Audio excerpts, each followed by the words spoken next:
Olá, sejam todos bem-vindos à nossa Escola Bíblica Online. É um prazer ter todos vocês aqui comigo. Eu sou o professor Israel e, se Deus permitir, ao longo dos próximos 3 meses, estaremos aqui reunidos nessa plataforma virtual de aprendizagem para o estudo da revista da Escola Bíblica Dominical, Betel, segundo trimestre de 2023. Antes de começarmos, algumas informações importantes. Existe toda uma estratégia pedagógica criada para te ajudar no seu estudo e no aprendizado do texto bíblico. Por isso é muito importante você observar isso ao longo de todas as aulas. Primeiro, nós somos uma escola bíblica. Por isso, o texto mais importante para você é o texto bíblico. É importante você ler o livro de Gênesis pelo menos uma vez durante os próximos 3 meses. Se puder fazer mais de uma vez, leia em mais de uma versão bíblica. Essa leitura vai te ajudar bastante. Além disso, existe um segundo complemento aí para te ajudar no estudo do livro de Gênesis, que é a revista da Escola Bíblica Dominical. Você pode adquirir ela ou na sua igreja local ou por meio da editora. E por último, nós temos aqui os vídeos que são gravados, que vão lhe dar o aporte aí, unido à leitura do texto bíblico, à revista da Escola Dominical e o vídeo, você terá bastante conteúdo e informação. Isso possibilitará o seu crescimento e o seu aprendizado. Como estes vídeos estarão organizados? Todo vídeo tem aqui na descrição 3 informações que você deve acessá-las sempre que possível. Primeiro, sempre vai haver um cronograma da aula. As aulas estão bem divididas para que você possa ir às sessões. Se precisar, assiste de novo e absorva o máximo daquilo que nós estamos trazendo por informação. Na descrição tem também, além do cronograma de aulas, uma aula-atividade, que é uma maneira de verificar o seu aprendizado, de avaliar aquilo que eu ensinei e a maneira como você aprendeu. É muito importante você fazer, depois de assistir o vídeo, a aula-atividade, para verificar aquilo que você aprendeu. Nunca deixe de fazer, é o conselho que eu te dou. Por último, nós temos também um fórum de dúvidas ou comentários. Se você desejar fazer uma pergunta, você pode mandar pelo fórum. Eu terei um enorme prazer em responder. É muito importante você deixar ali o seu e-mail para que eu possa entrar em contato. Mas se você também quiser, você pode comentar aqui no vídeo. É um prazer interagir com vocês e é bom ter essa interação. Sejam todos bem-vindos. Se Deus nos permitir, nós passaremos então esses próximos 3 meses juntos aqui, estudando aos domingos de manhã ou na EBD online, quando você puder assistir o livro de Gênesis. Eu quero fazer uma breve introdução e depois iniciar a minha aula. Do capítulo 1 de Gênesis até o capítulo de número 11, existem muitas controvérsias sobre a maneira como o livro deve ser interpretado. Eu trouxe algumas dessas maneiras para mostrar isso para você. Por exemplo, um cientista pode ler Gênesis capítulo 1 até o capítulo 11 como se estivesse lendo um artigo de revista científica, né? Tentando buscar aí elementos científicos para aquilo que a Bíblia está dizendo. Um antropólogo pode ler Gênesis capítulo 1 até o capítulo 11 como um mito primitivo. Um criacionista pode ler como uma história literal. Tudo está literalmente como aconteceu. E um evolucionista teísta lê como uma narrativa teológica. Ou seja, é possível ver que essa seção, capítulo 1 até o capítulo 11, ela tem aí leitores que vão ao texto com uma agenda definida. E por causa dessa agenda, quem escolhe um desses compromissos hermenêuticos aí acaba indo com seus preconceitos e já sabendo o que vai encontrar ali. Mas será que é possível fazer um estudo do livro de Gênesis sem estes compromissos hermenêuticos? Professor, o senhor já falou essa palavra 2 vezes. O que significa compromissos hermenêuticos? É a maneira como o leitor quer entender o texto. Ele quer entender como um cientista, como um antropólogo, como um criacionista ou como um evolucionista teísta, nos exemplos que eu citei. Será que é possível entender o texto sem esses compromissos, sem essas agendas, entender o próprio texto? Eu acho que é possível. E para a gente chegar a isso, é muito importante tentar resgatar a intenção do autor. Professor, o que é a intenção do autor? Olha, ao invés de nós escolhermos uma das formas modernas de compreender o livro de Gênesis, porque todas essas são formas modernas de compreender o livro, talvez a melhor maneira de nós estudarmos esse texto seja descobrindo como as pessoas, para quem o autor de Gênesis escreveu há 3.000 anos atrás, compreenderam o livro de Gênesis. O que o autor quis comunicar a elas? Que mensagem há nesse texto?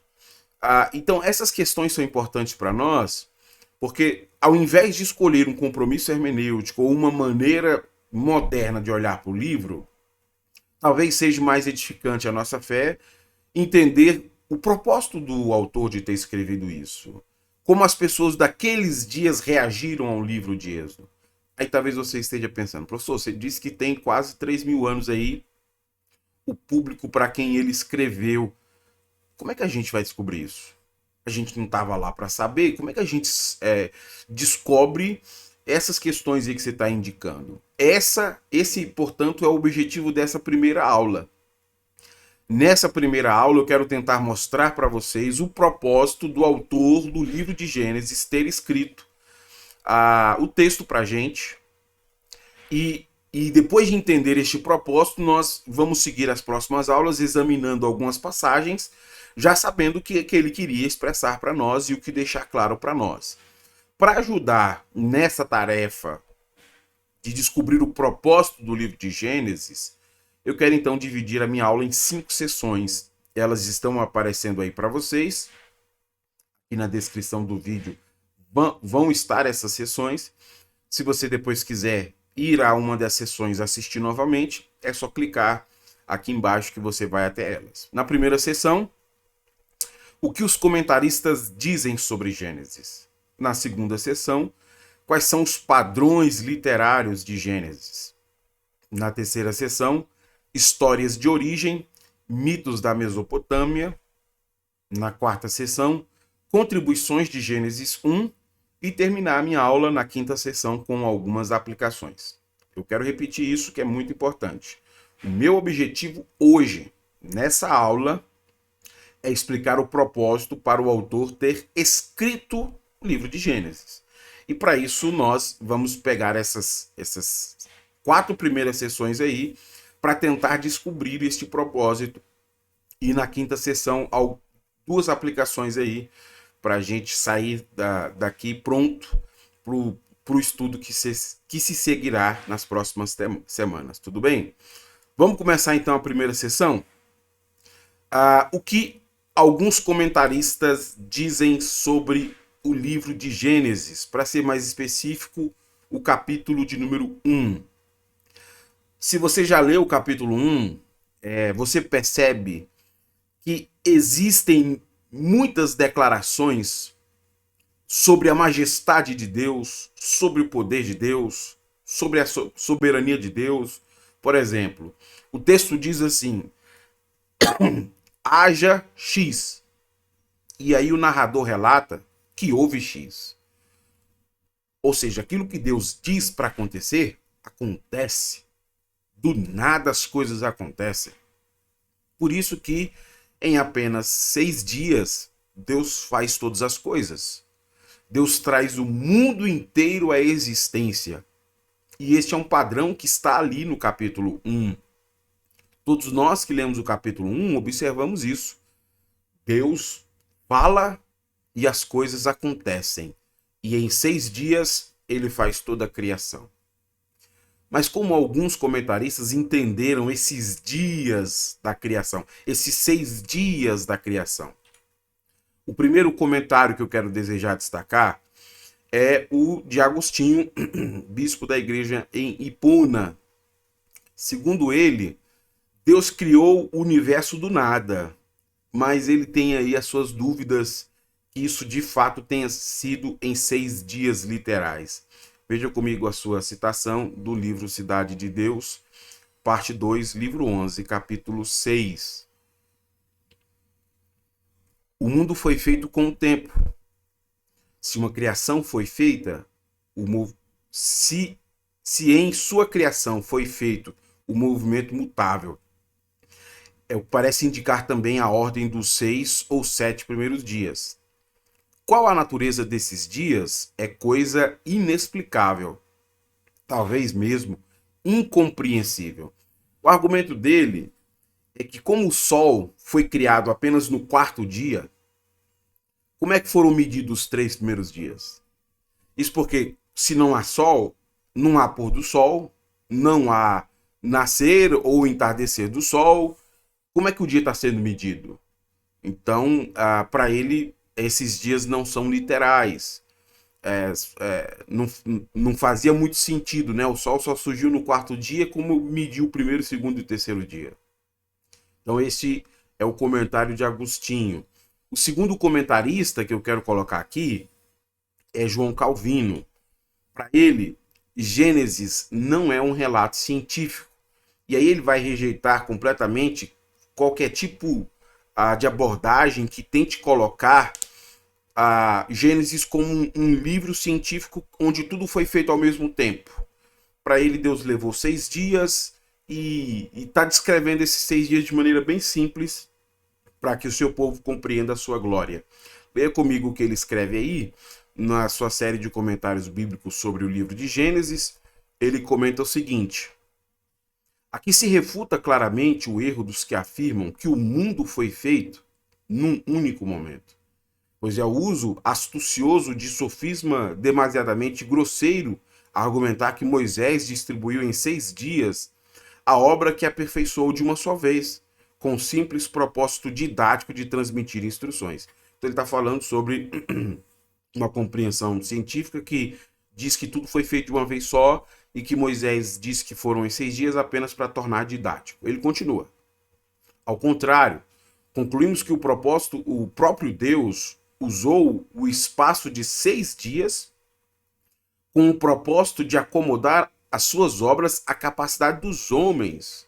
Quem quiser aprender astronomia ou artes ocultas, então que procure outra fonte. Ou seja, para ele, Gênesis não foi escrito por um público erudito que estava tentando ler ciência. Por isso que o livro não oferece um relato exato, minucioso, mas uma descrição simples que qualquer observador simples pudesse compreender as obras de Deus. E por isso que essa citação dele aí, última, é tão clara, né? Quem quiser aprender astronomia ou artes, não leia o livro de Gênesis. Procure outra fonte. Aqui você tem o Espírito de Deus falando com o seu povo. O terceiro comentarista que eu quero indicar para vocês é o Franz Delitzsch. Para ele, esses dias aí, os 6 dias que Deus criou, que fez a criação, são dias na vida de Deus. Então, já que são dias na vida de Deus e não na esfera da criação, isso faz com que esses dias possam ser medido de qualquer comprimento ou compreendido por qualquer padrão humano. Então não há nada muito rigoroso ou específico, porque são dias para Deus e não dias para nós. Veja o que ele escreve sobre isso aí no seu comentário de Gênesis, volume 1. Os dias de Deus são planejados, e para ele, 1000 anos são apenas como um dia que passou. Salmos 4.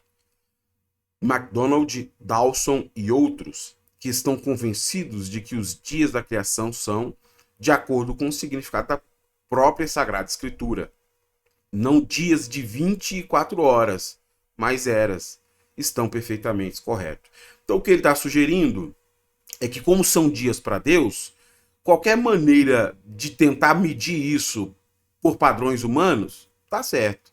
Porque no final das contas são dias para Deus e não dias para nós.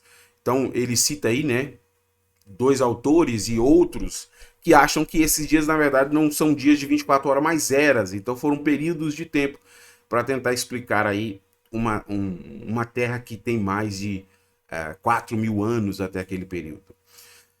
O que a gente consegue perceber neste rápido levantamento aí de 3 autores e as suas opiniões sobre o livro de Gênesis? Dá para perceber que nós temos muitas abordagens sobre o capítulo 1, muitas compreensões, muitas discussões sobre a maneira apropriada ou não de ler o livro. Para nos ajudar a entender, eu quero partir para a segunda sessão dessa aula e indicar para vocês padrões literários. Nós estamos atrás do propósito e já vimos que há uma certa divergência aí em relação à maneira como se deve abordar o livro. Será que gênero literário vai nos ajudar a compreender melhor o livro de Gênesis? Bom, como as questões de gêneros literários são muitas, eu queria indicar 2 questões de gênero que eu acho que vão nos ajudar bastante. A primeira questão de gênero que eu quero destacar para vocês tem a ver com a maneira como há um emparelhamento dos dias da criação no relato que nós lemos no capítulo 1. Deixa eu explicar isso para você com essa imagem aí. Observe comigo como é possível você ver. Existe um emparelhamento entre os acontecimentos do dia da criação. Ali de um lado, você tem o dia 1, e o que acontece no dia 1 se amplia no dia 4. O que acontece no dia 2 se amplia no dia 5. O que acontece no dia 3 se amplia no dia 6. Vamos ler aí só para você perceber? Então, no dia 1, isso que é o emparelhamento. Então, no dia 1, você tem a criação da luz. No dia 4, criação de luzes, sol, lua e estrela. No dia 2, criação do céu e do mar. No dia 5, a ampliação disso, criação de aves do ar e peixes do mar. Dia 3, criação de terra e plantas. Dia 6, criação dos animais e do homem. E aí você tem o sábado. Então perceba, há um emparelhamento intencional do autor ao descrever os dias da criação. O único dia que não está emparelhado é o sábado. Isso porque nesse dia Deus descansou em vez de trabalhar. Por isso que ele não está dentro da estrutura emparelhada literária que o autor criou. Então, o que a gente já consegue perceber? A pessoa que escreveu o livro, ele colocou um emparelhamento literário para indicar que há uma lógica ou uma estrutura no seu texto e na maneira como ele está escrevendo isso. Uma segunda questão de gênero que nos ajuda a perceber isso é repetição e inversão. O ponto que eu estou tentando destacar aqui na questão de gênero é que o livro de Gênesis não foi um livro escrito aleatoriamente. Ele é uma construção artística, ele foi muito bem construído. A pessoa que construiu, sabendas, ou de propósito, que é a mesma palavra, né? Sabendas, ele colocou aí essa estrutura literária. O segundo exemplo que eu quero dar a você é repetição e inversão. Deixa eu explicar isso para você com este exemplo do texto. A criação começa no capítulo 1 e termina no capítulo 2. Então, nós temos uma seção que abre e fecha. Ela abre no capítulo 1 e se fecha no capítulo 2. Essa é a seção da criação, capítulo 1 e 2.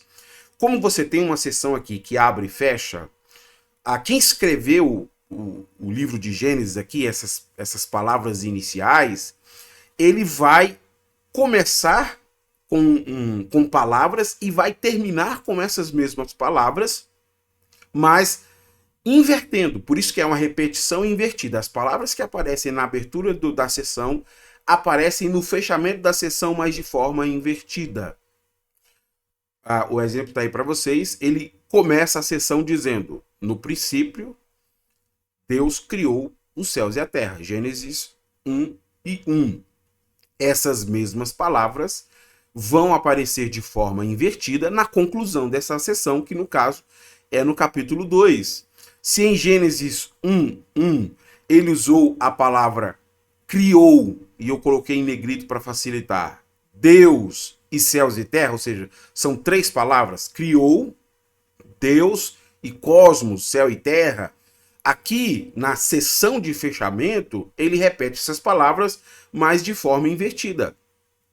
Se a primeira palavra que apareceu foi Deus, a segunda criou e a terceira céus e terra, ele inverte a lógica. E veja, versículo 1, céus e terra, versículo 2, Deus, versículo 3, criação. Então há uma inversão de palavras que foram escritas, que abriram a sessão, e essas mesmas palavras aparecem no fechamento da sessão.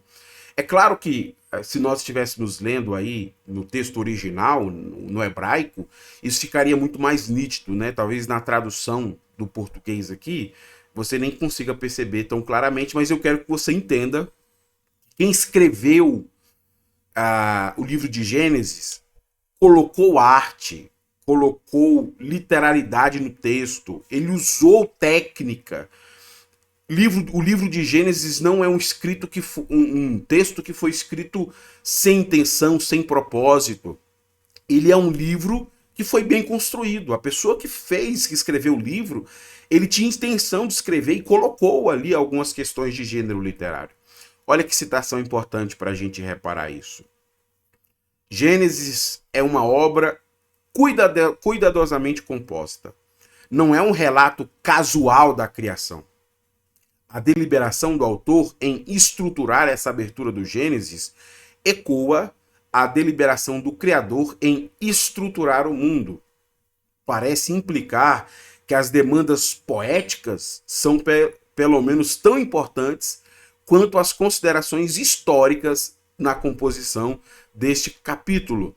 Ou seja, intencionalmente, alguém escreveu o livro de Gênesis e ele tinha um propósito de escrever. Ele tinha um propósito de relatar a criação.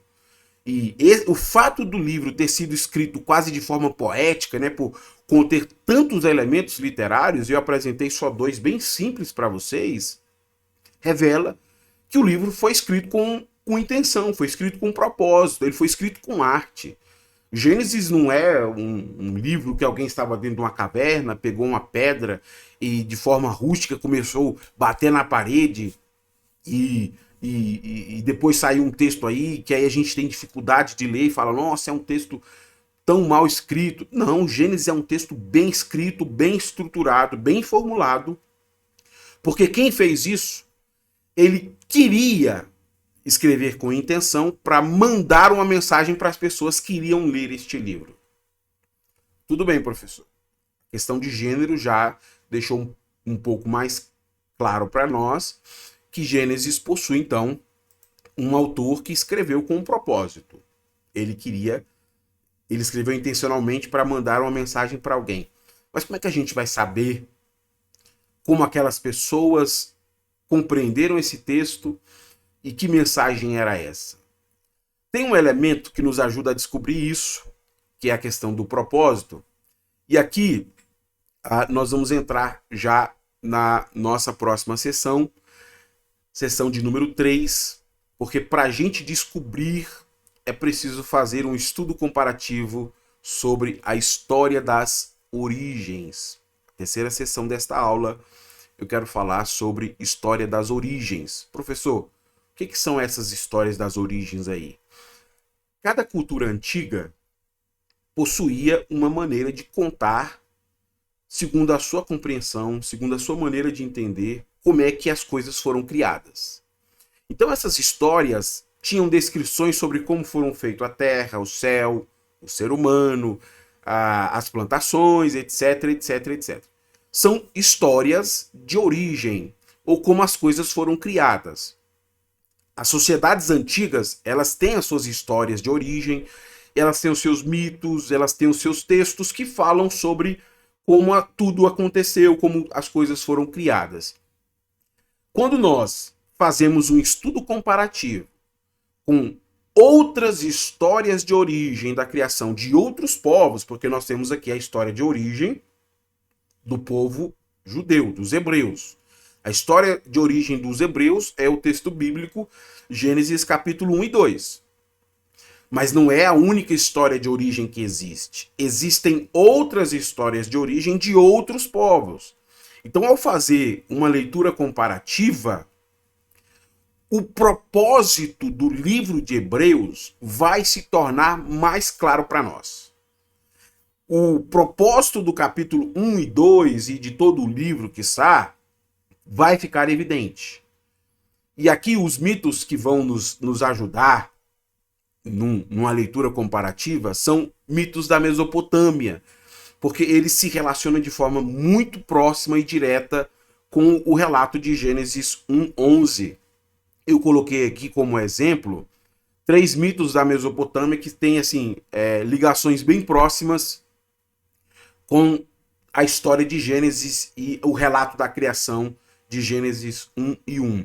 Você tem a epopeia de Atracaces, o épico de Gilgamesh e Enuma Elish. São 3 histórias de origem sobre como povos da Mesopotâmia dizem que as coisas foram criadas. Então eu vou rapidamente aqui, por uma questão de tempo, explicar apenas o mito de Enuma Elish, que também é conhecido como épico da criação. Bem rápido, só alguns elementos, e aí eu vou fazer essa comparação e você vai ver que há um propósito que está muito implícito para aqueles dias e para as pessoas que leram esse texto. No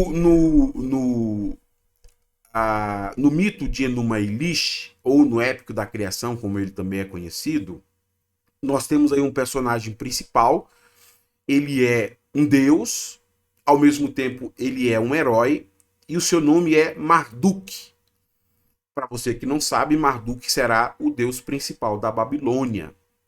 Nesse épico sobre Marduk, né, o Enuma Elish é um épico biográfico que vai contar por que Marduk se tornou o deus mais importante no panteão de vários deuses da Babilônia.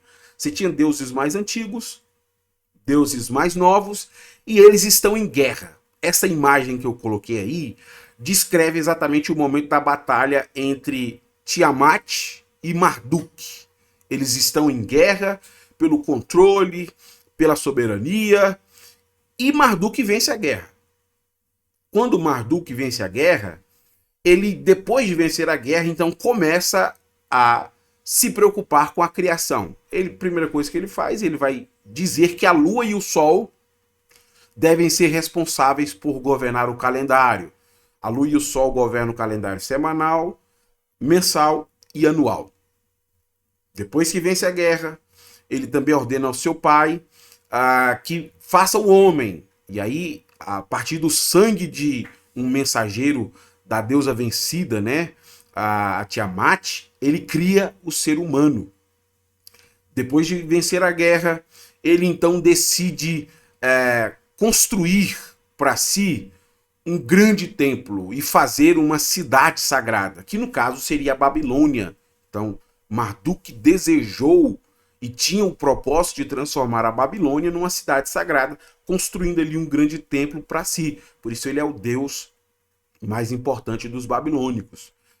Por fim, o épico Enuma Elish termina listando 50 nomes de Marduk. E cada um desses nomes dizem respeito a algum dos grandes feitos de Marduk nesta guerra que ele venceu. Todas as crianças da Babilônia devem aprender todos os nomes e os significados destes nomes, porque eles são associados a uma batalha que Marduk venceu.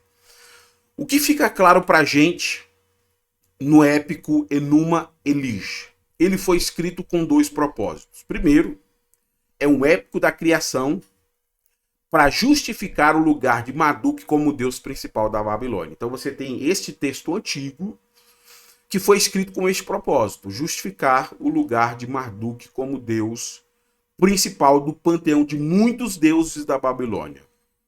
Segundo o propósito de Enuma Elish, é reivindicar o status babilônico como a cidade santa. O templo de Marduk, o propósito de Marduk era transformar a Babilônia numa cidade santa e edificar ali um templo para si. É por isso que esse épico é tão importante para os babilônicos. E na festa de Ano Novo, no quarto dia, pelo menos uma vez ele era lido para todo mundo, para as pessoas se lembrarem como as coisas foram criadas e a importância de Marduk para a sua religião.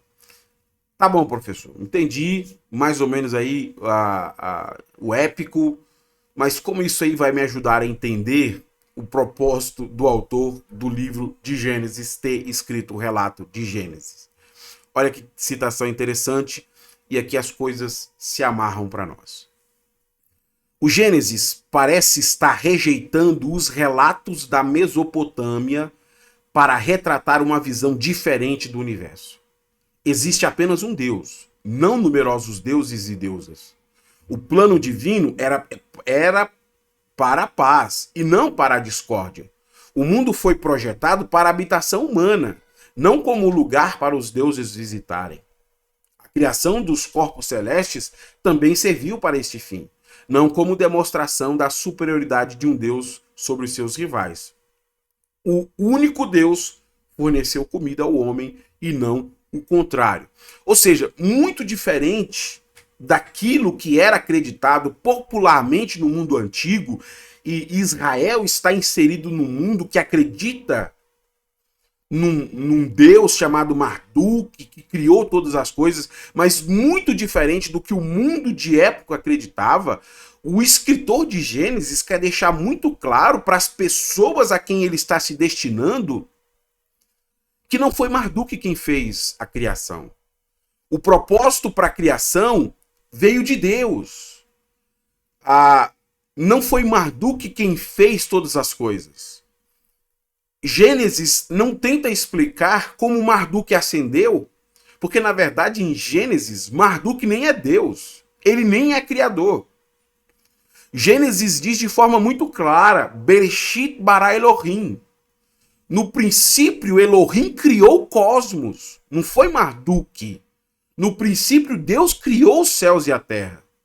Foi um único e verdadeiro Deus quem criou os céus e a terra. E para aquelas pessoas que estão vivendo num mundo pagão, cercado por uma imagem de um Deus pagão e de vários deuses pagãos, que afetam economia, que afetam cultura, o autor de Gênesis quer deixar para eles muito claro que não foi Marduk e que eles não devem devoção alguma a ele.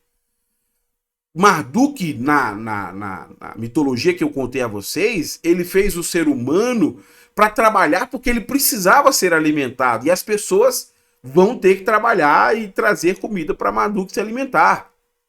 Elohim, que criou os céus e a terra, ele não só fez todas as coisas, como também é ele quem sustenta. Ele não é sustentado pela sua criação.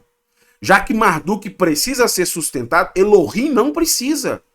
Além disso, a sua provisão estará sempre com o seu povo. Ele providencia o cuidado, ele providencia o sol, ele providencia a chuva, ele providencia o alimento.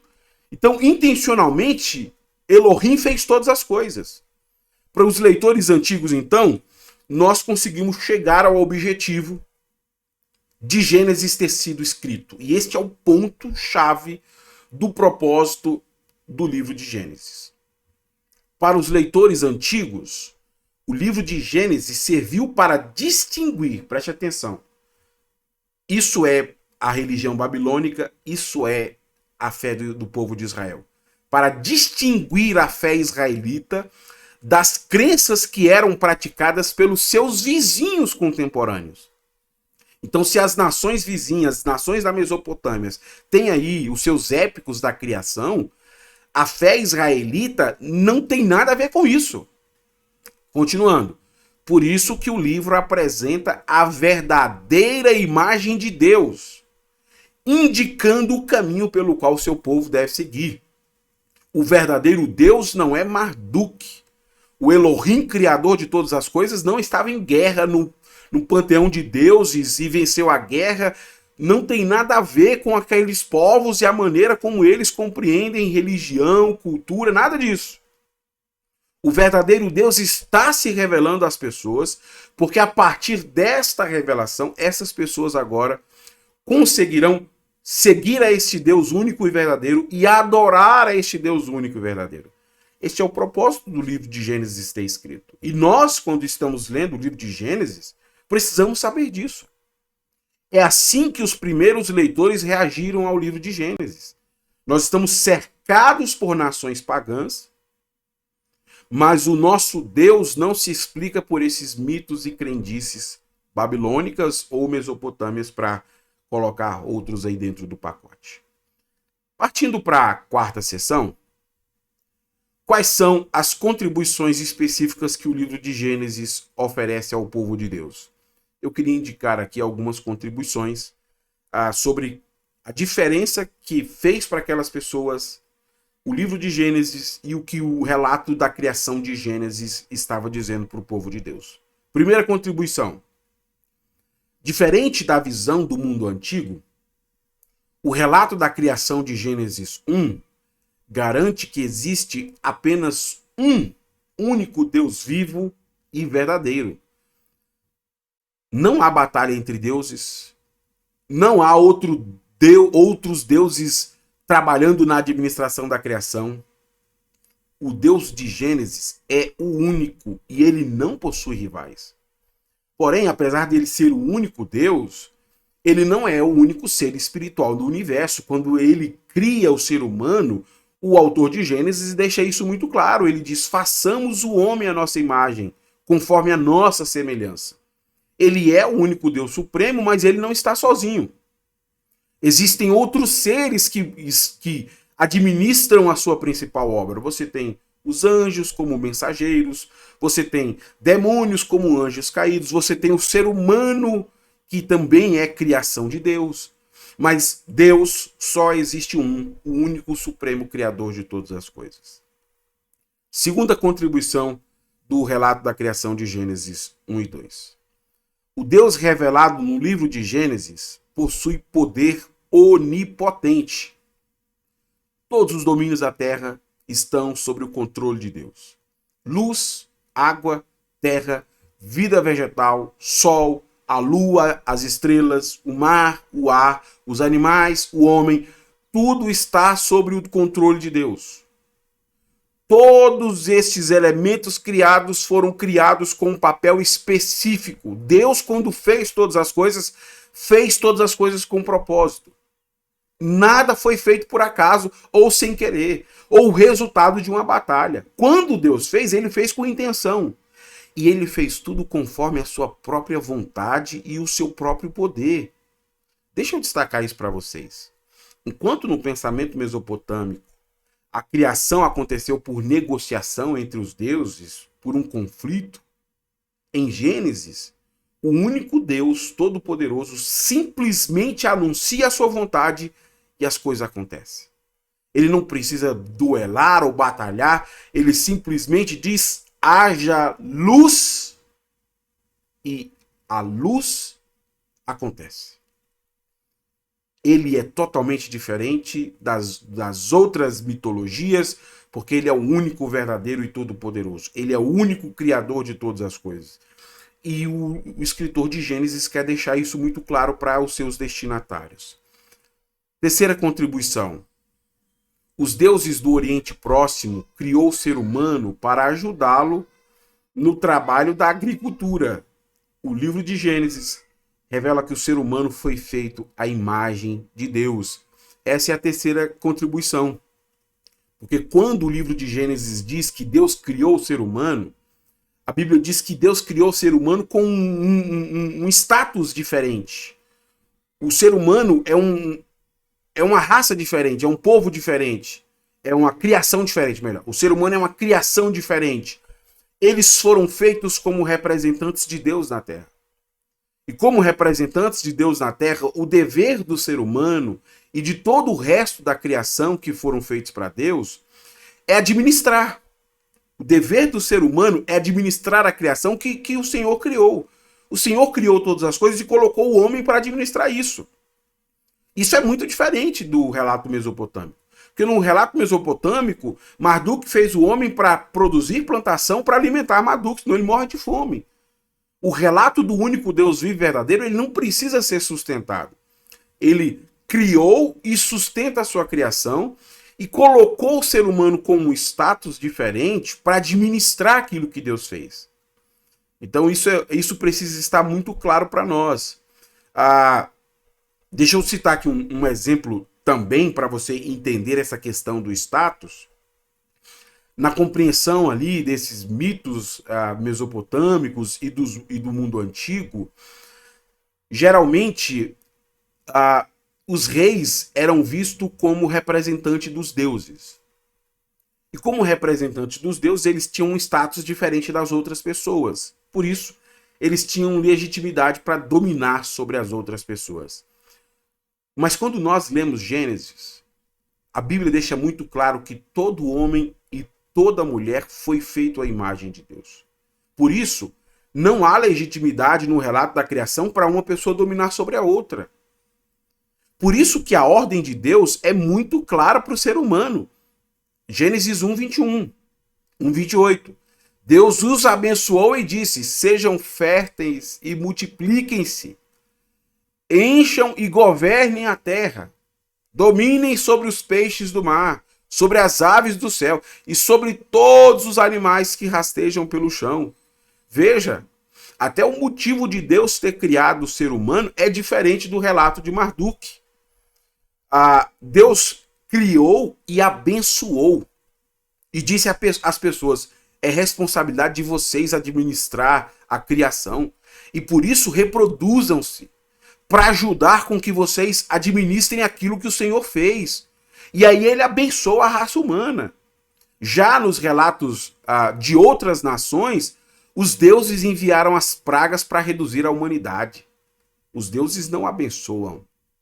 O Deus da criação não só faz o ser humano, sustentando ele com provisão, como também abençoa a sua vida e dá a ele esta ordem: multiplique-se para que outras pessoas te ajudem a administrar aquilo que eu estou colocando sobre sua responsabilidade. É completamente diferente o aspecto antropológico de Gênesis daquelas outras nações. O ser humano tem um status diferente na criação de Deus. Quarta contribuição do livro de Gênesis. Criar o cosmos é como construir um santuário para Deus. Ele pretendia habitar na terra com o ser humano.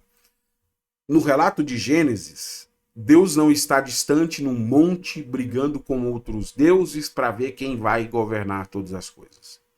No relato de Gênesis, o Deus Criador diz ao seu povo que vai vir morar com eles.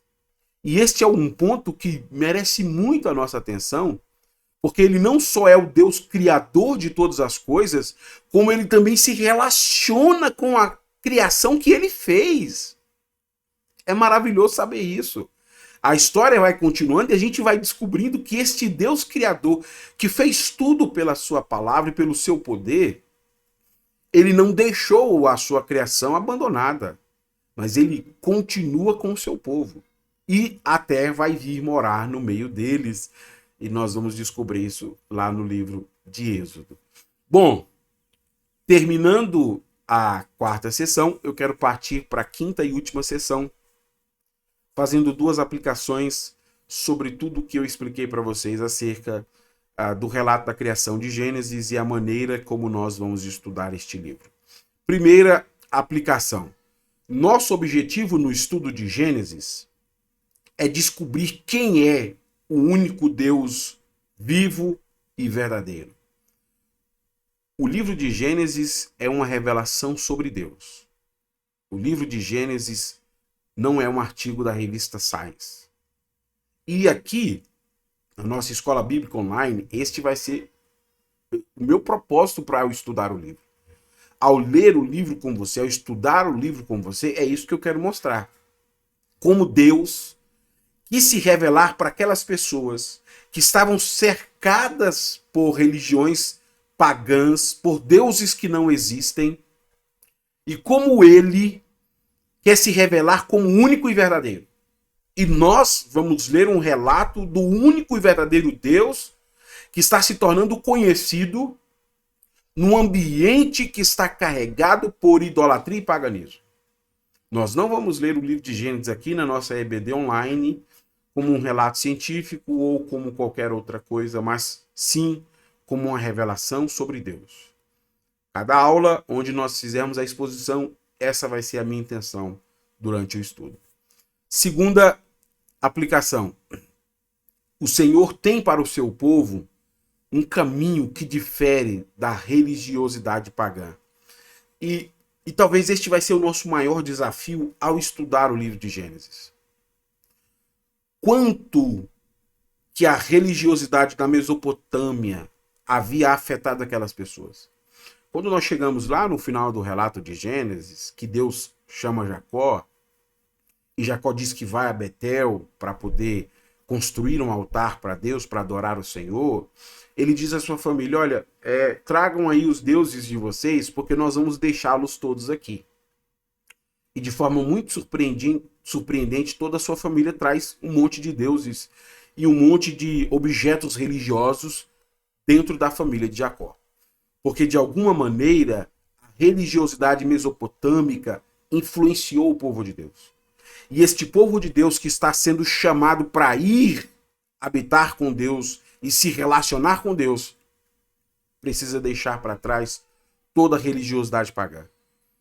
Este é o nosso desafio. Estudar o livro de Gênesis para conhecer o único e verdadeiro Deus, para então abrir mão de toda a religiosidade pagã, de tudo aquilo que nós aprendemos do paganismo dos nossos dias, para então, ao conhecer o verdadeiro Deus, não só adorá-lo como o único verdadeiro criador de todas as coisas, mas também nos relacionarmos com ele, que está sempre com o seu povo.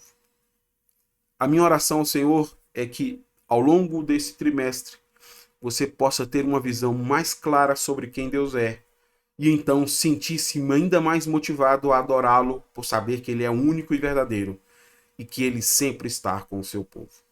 Deus abençoe sua vida, se Deus nos permitir. Semana que vem nós nos encontramos aqui para seguir com o nosso estudo da nossa revista da Escola Bíblica Dominical. Até a próxima, então.